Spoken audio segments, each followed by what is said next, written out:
Hello friends, हजुरहरूलाई science एजमा स्वागत छ।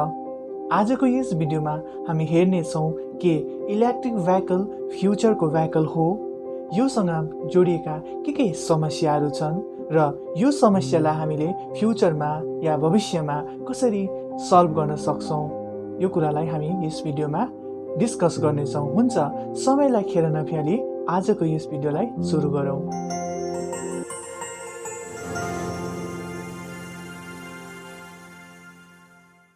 आईसीसीटी अर्थात् इन्टरनेसनल काउन्सिल अन क्लिन ट्रान्सपोर्टेसनको रिपोर्टको अनुसार भारतमा एउटा ठुलो समस्या बढ्दैछ, जुन चाहिँ हो ट्रान्सपोर्टेसनले गर्दा हावाको प्रदूषण।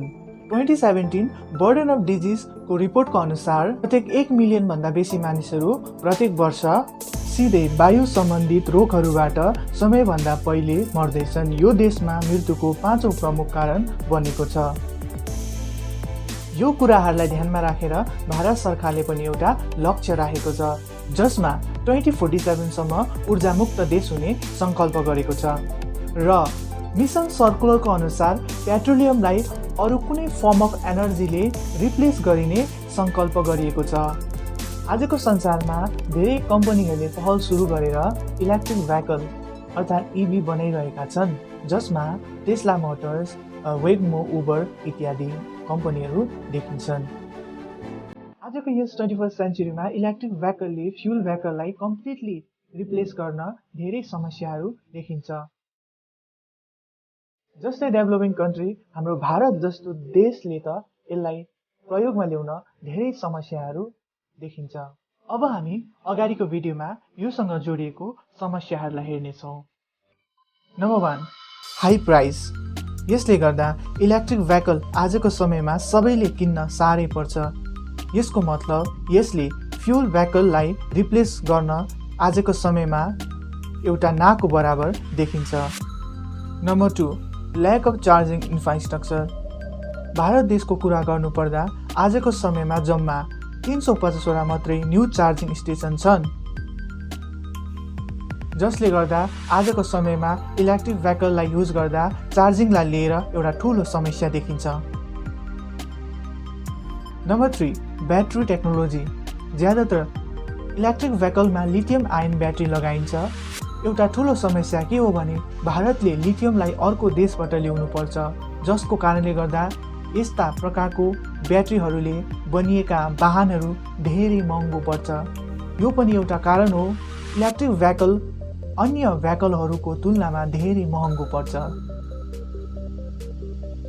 Number 4, high charging time. अन्य भेहिकलहरू हेरौँ भने फ्युल भर्न 1-2 मिनट लाग्छ, तर इलेक्ट्रिक भेहिकलको कुरा गरौँ भने यसलाई कम्तीमा आधी घन्टा लाग्छ फुल चार्ज गर्नलाई। यो कुरालाई हेरेर आजको यस भागदौडको समयमा एउटा मुस्किलको कुरा देखिन्छ। यसर्थ यो प्रब्लम्सहरूलाई हेरेर, यो समस्याहरूलाई हेरेर हाम्रोमा अझै पनि एउटा शङ्का छ कि इलेक्ट्रिक भेहिकल ती फ्युचरको भेहिकल हो या होइन।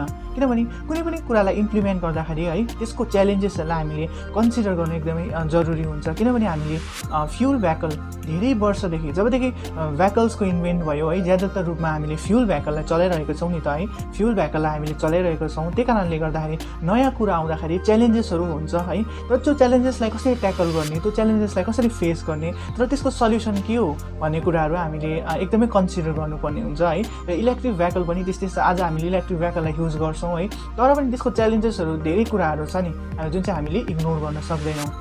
सर्वप्रथम यसको ब्याट्री टेक्नोलोजीमा काम गर्न एकदमै जरुरी देखिन्छ। हाम्रो भारत देशको कुरा गरौँ भने हाम्रो भारत देशमा लिथियम एकदमै कम्ती मात्रामा पाइन्छ र ब्याट्री बनाउँदाखेरि लिथियम ती बाहिरबाट ल्याउनु पर्ने हुन्छ, इम्पोर्ट गर्नुपर्ने हुन्छ। त्यही कारणले गर्दा यसको दाम पनि, यो इलेक्ट्रिक भेहिकलको दाम पनि बढेको एउटा मुख्य कारण हो। त्यसर्थ हाम्रा देशका कार कम्पनीहरूले लिथियमको अल्टरनेटिभमा एफिसिएन्ट एन्ड फास्ट चार्जिङ ब्याट्री टेक्नोलोजीमा काम गर्न खुबै जरुरी देखिन्छ। अहिलेको ओभर पपुलेसनले गर्दाखेरि, बढ्दै जनसङ्ख्या बढेको कारणले गर्दाखेरि, क्लाइमेट चेन्जको कारणले गर्दाखेरि हामीले फ्युल भेहिकल जुन चाहिँ हाम्रो चलिरहेको छ है त्यसको अल्टरनेटिभमा हामीले हेर्नु एकदमै जरुरी छ र हाम्रो फ्युचरमा हाम्रो यो फ्युल भेहिकल चाहिँ हाम्रो फ्युचर होइन भन्ने कुरा हामीलाई याद पनि छ। किनभने अहिले हामीले फ्युलको प्राइसहरू हेर्दा है पेट्रोल डिजलको प्राइसहरू दिनदिनै बढेको देख्दाखेरि हामीले अल्टरनेटिभ एकदमै खोज्नै पर्छ। तर पनि हामीले कुनै कुरा नयाँ कुरा एप्लाई गर्दाखेरि त्यसको च्यालेन्जेसहरू पनि हुन्छ है। तर अब हामीलाई डाउट छ किनभने we are advancing day by day our science and technology. हाम्रो साइन्स चाहिँ एडभान्स हुँदैछ है। हाम्रोमा धेरै अल्टरनेटिभ पनि छ, अरू फर्म अफ एनर्जी पनि हाम्रोमा छ। तर हामीले इलेक्ट्रिक भेहिकललाई नै के फ्युचरको भेहिकल हो भन्न हामीले अहिले हजुरहरूलाई के लाग्छ यो टपिकलाई लिएर हजुरहरूले पनि आफ्नो भ्युजलाई दिन सक्नुहुन्छ कमेन्ट सेक्सनमा। भनिन्छ नि आवश्यकता आविष्कारको जननी हो। हुनसक्छ यी प्रब्लम्सहरूलाई हामीले आउने दिनहरूमा सल्भ गर्नेछौँ र इलेक्ट्रिक भेहिकललाई एउटा भविष्यको भेहिकल हामी बनाउनेछौँ या कुनै अरू फर्म अफ एनर्जीलाई हामीले युटिलाइज गरेर एउटा नयाँ फ्युचरिस्टिक भेहिकल बनाउनेछौँ। यो कुराहरू आउने दिनको साइन्समा डिपेन्ड गर्छ, आउने दिनको डेभलपमेन्ट एडभान्समेन्टहरू डिपेन्ड गर्छ। यस्तै भिडियो भविष्यमा हेर्नका लागि हजुरहरूले लाइक, सब्सक्राइब र बेल आइकनलाई दबाइदिनु होला। र यति भन्दै आजको यस भिडियोलाई म अन्त गर्न चाहन्छु। Be curious, keep learning, bye by.